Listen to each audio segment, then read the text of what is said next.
Hello, my name is Jaden, and in this video, I'll be sharing with you some hypothetical situations and information in hope of giving you a different perspective on answers you may have as to why there are so many problems in this world and how as individuals we don't reach our fullest potential.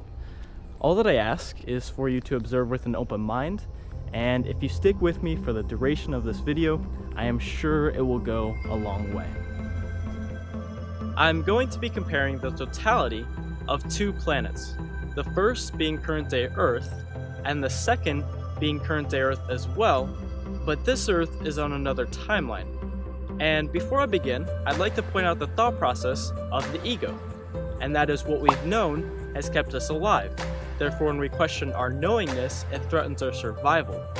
And this isn't a bad thing, but because of this human mechanism, it's hard for us sometimes to let in change, especially if grown up in an environment that promotes the ego's actions. Now, it may be of no surprise to hear that change is constantly occurring in everything and everywhere.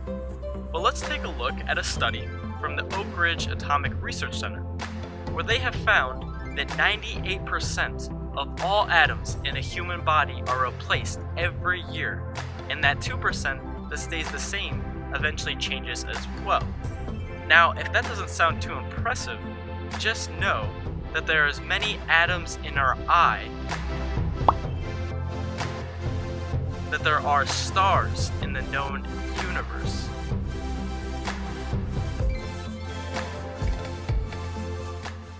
Nevertheless, our evolution process as a species in all aspects has only occurred because of change in mental thought. Try to keep this in mind when viewing the rest of the video, and hopefully this can be some sort of starting point when acknowledging the fog we've allowed ourselves to stand in for so long. Okay, so, for convenience, we'll call our Earth red and this fictional Earth blue. Now, Blue's planet harbors the same life, as they're only on a different timeline, but when looking at their lifestyles and the Earth that they live on, there's a massive difference between them and us. The humans on Blue are much more loving and joyful beings, and their technology is so advanced it's completely alien to anything we've ever known or seen. Just from a surface view, we can see how they communicate to one another telepathically, and their life expectancy depends totally on when the person wants to pass on. But Blue civilization was not always like this, and they used to have similar struggles to the ones we face today. But because of two pivotal points in their history, how they operate as a species has forever changed.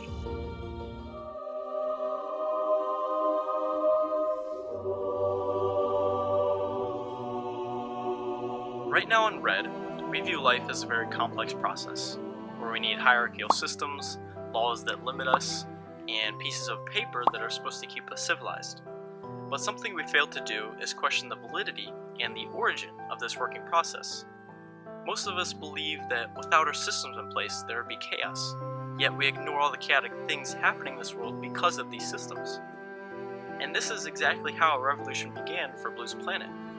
People started to question the status quo of their systems in place, and saw that life is extremely short relative to the universe.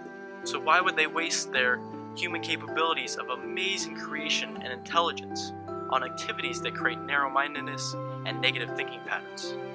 Out of this questioning, Blue realized that humans like to convolve matters we think are above our understanding.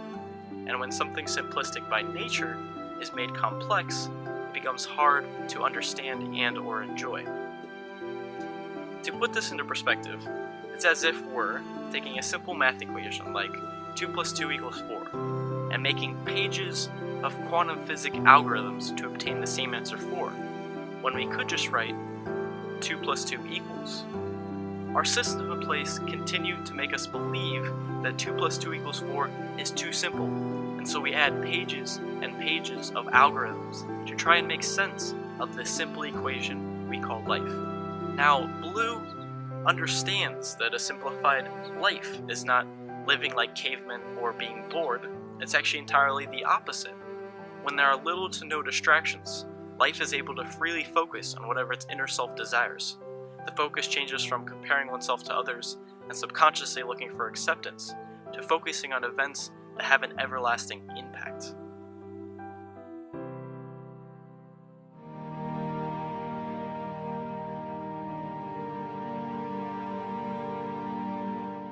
Blue's old atmosphere that didn't invite change and welcome new knowledge that could correct harmful habits was beginning to show its redundant ways.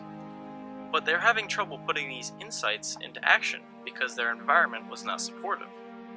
This is where the second and most crucial movement occurred, which ultimately led to all other advancements, whether consciously or technologically. Blue recognized what wonders the mind could produce, but at the same time the destruction it was causing. So to nullify any self-confusion and unnecessary harming, they started to treat their brain as if it were a tool. Through this perspective, they took a more serious outlook on all of the brain's components, like the left and right hemispheres, or the pineal gland, and made sure that each individual fully understood every part's purpose as to how their contribution affects the brain as a whole. Along with this, like any other tool, the brain can become dull if not used properly or just for an extensive time. So for its highest efficiency, they would need to continually sharpen and exercise the brain. They do this in many ways, and it differs for each person, but one of their more prominent methods is through meditation. After some time, the brain would start to overthink and actually hurt progression in a given activity. So by calming the mind, focusing in, and observing the thoughts, they're able to combat this issue with great success. As they continued to build this environment, they began to go deeper within the human body, gaining an appreciation for the magnitude of all the various tools acting together as one unit. And they started to take a close interest in the heart, a tool that they unknowingly use just as much, if not more, than the brain. Here on Red, we've discovered how the heart is actually 60 times greater electrically and 5,000 times stronger magnetically than the brain. Yet collectively, we've done nothing to try and implement this knowledge. When Blue made this discovery, they immediately thought that this tool could be of higher intelligence if utilized and understood properly. This speculation pushed them to experiment, and in doing so, they learned to listen to the heart. This allowed thoughts to pass freely without the mind attaching and making conclusions, a peaceful silence that welcomed a whole new type of wisdom, guided by love. To us on Red, we've probably heard expressions like, "I mean it from the bottom of my heart," or "they were heartbroken." And beyond the surface, this shows that we have a general idea of this organ and how it's associated with emotions, specifically love. But we take this understanding no further because we aren't given the knowledge for a deeper awareness. Every moment of our waking life, we listen and adhere to beliefs, assumptions, and judgments created by the brain. And this brain has been terribly overused to the point where it can no longer detect the true source of its misery.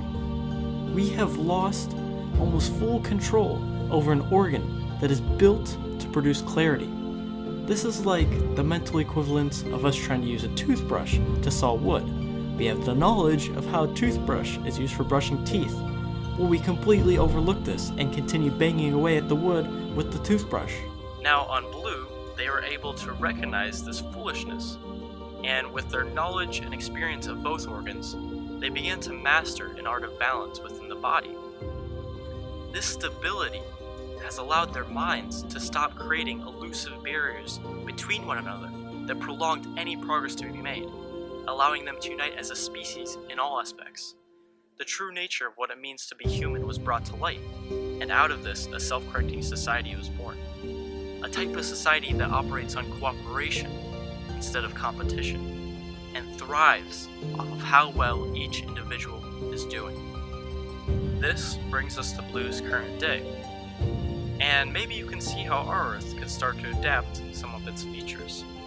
At the same time, I know that people will have their doubts, and I would say having skepticism is definitely healthy with any claim that's made.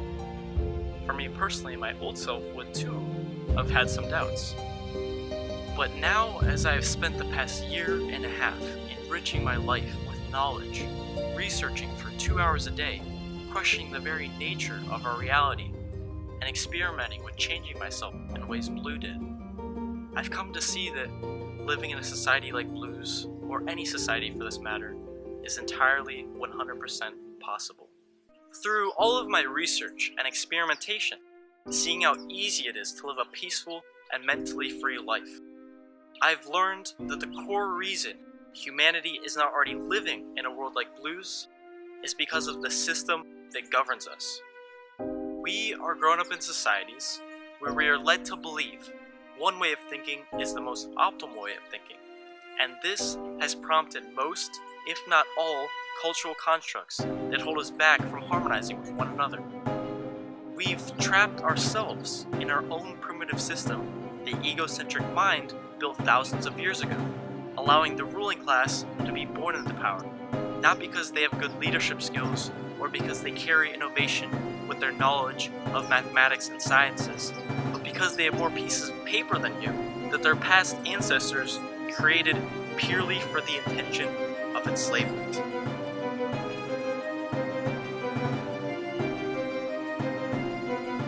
This system we're born into has perpetuated a clouded ignorance that has us trusting in falsified information. A system that looks at everything we don't have rather than what we do. A system that rewards negativity rather than promoting positivity. A system that focuses on what is wrong with the external rather than the internal. And a system that is driven by fear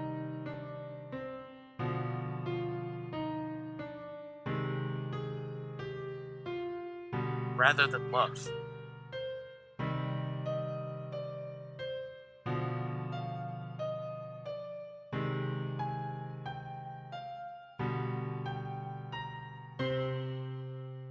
Our reality is this sort of dystopian world where we kill, enslave, and negate not only other species, but our own species, our own kind, because what we've done in the past, which is not even a reality anymore, somehow still dictates how we live our lives today.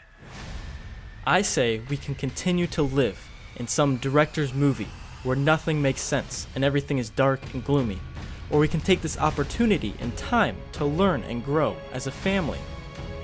Technology has given us the ability to connect globally in the matter of seconds, and more people are discovering a plethora of wealth they can use in all areas of their life. And this old way of living, this heinous and corrupt system, is becoming simply humorous. I encourage you to become part of this process and start to do your own research. Question why we have these ongoing problems and how as individuals we can improve our lives to also improve the numerous amounts of lives we come in contact with. I believe in humanity because I believe in myself, and I know that the only limits we have as a species are the ones that we set for ourselves. If I can change, then you can too.